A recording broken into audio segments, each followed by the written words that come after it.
Well, the POLO study actually has established a new paradigm.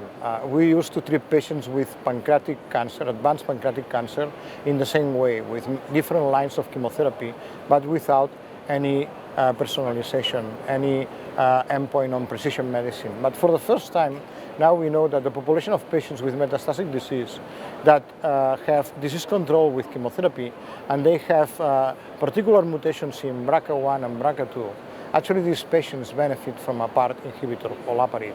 So this is the first time that we have a personalized medicine treatment in the situation of patients with pancreatic cancer. So obviously the study is really very new, and this offers new opportunities for patients with this disease, and the community is really very happy that for the first time we have a personalized treatment option for this population of patients.